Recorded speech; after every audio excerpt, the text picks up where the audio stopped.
2-1. That was Biggie, One More Chance.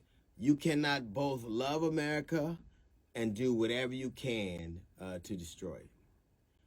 You cannot love the military and do whatever you can to use them as a pawn. You cannot love children and insist that they be born and that they have a viable life and do whatever you can to not contribute to it. You can't do that by cutting school funding. You can't do that by not allowing them to get to school safely. You can't hold of a democracy when you try to erode it. You can't tell me how you love law and order when you look the other way, when everything lawless is happening. Because what is going on right now is, whenever I hear the word patriot, there are 800 of people who were called, over 800 people who would call themselves patriots, who sought to overthrow democracy. There are people who call themselves lovers of God, and they're Christian, who do whatever they can to act in the opposite ways of Christ. There are people that tell us they love women, but mute the agency of their bodies. They can't even be the agency of their own bodies. What we have is people in America who want power.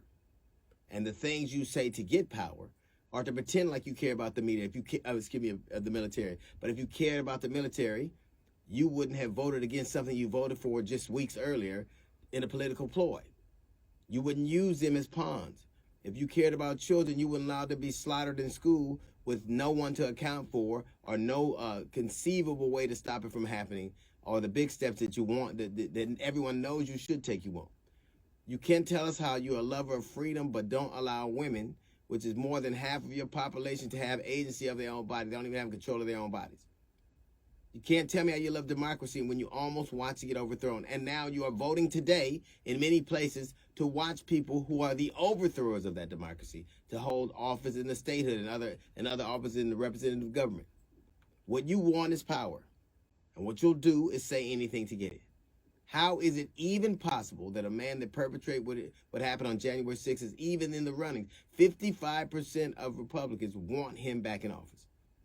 60-some% of Republicans, 66% of Republicans believe that Joe Biden is not the legally elected president of the United States. These are supposed to be bright people because they get to believe what they want. They get to make up truth and spin it out as if it's real. They get to make alternative truths, and they're doing it right in front of our eyes. You cannot love the military and then hurt them. You can't tell me you love freedom and don't give people the very freedom to control their bodies. You cannot tell me you love children when you do everything to stop them from having a safe experience in school. You don't want to take guns out of their periphery or out of their purview. You don't care about that. What you want is power. And at least have the decency to tell us that's the truth. You don't give a damn about kids. You don't give a damn about women. You really don't give a damn about the military. What you want is power. And the way that you get that is to pretend like you care. That's a little note from the GED section. We got the Jazz Report coming up in 15 minutes. It's the D.L. Hughley Show.